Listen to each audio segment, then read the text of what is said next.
Alright, so the transmission oil change on the Satoh S650G. Got your fill cap here that you'll keep on,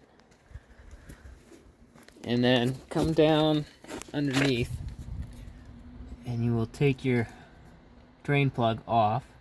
I believe it was an 18 millimeter. This one right here. Once you take that off, the stream will start. Then go ahead and take your cap off, and once you do, the flow will start up pretty strong. I left the cap on, that way I could get a small stream going first, make sure my bucket was in a good spot, and control it a little bit better.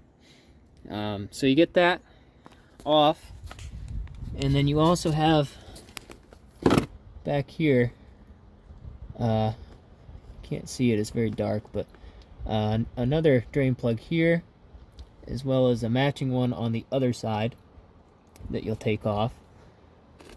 And you're going to want to do all three, because those are the three low spots. If you just do this forward one, you're not going to get all of the transmission oil out of it.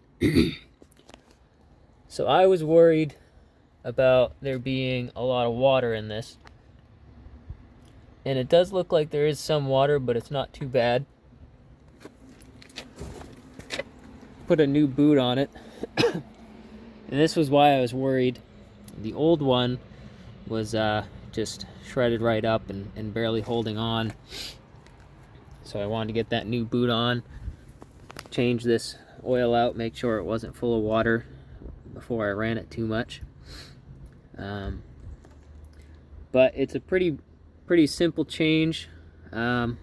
Just 3 plugs, and then make sure you, at least if you're not gonna change out the boot, put something on it, put a plastic bag, tape it up. While it's been sitting here at night, I've just taken a 5-gallon bucket and shoved it on top of it to keep the rainwater out. But once you do change out all the oil, I believe it's just shy of 5 gallons that needs to go into it. And at Napa, I was able to get the oil, I think it's 80 weight 90. Although double check on the Satoh S650G website to make sure that's the correct numbers. But it's somewhere between 4 and 5 gallons that you need to put into this. And the fill is right here. Another thing that you can do if you want to is remove these bolts around this plate, and you can take the whole plate right off, as well as the shifter lever, and be able to see right into the transmission to inspect it. I don't think I'm gonna do that, because based on this oil, I'm not seeing a ton of milky water. It's definitely has a little bit of water in it, but it doesn't look terrible. So I'm gonna leave that cover on for now, and drain out these other 2.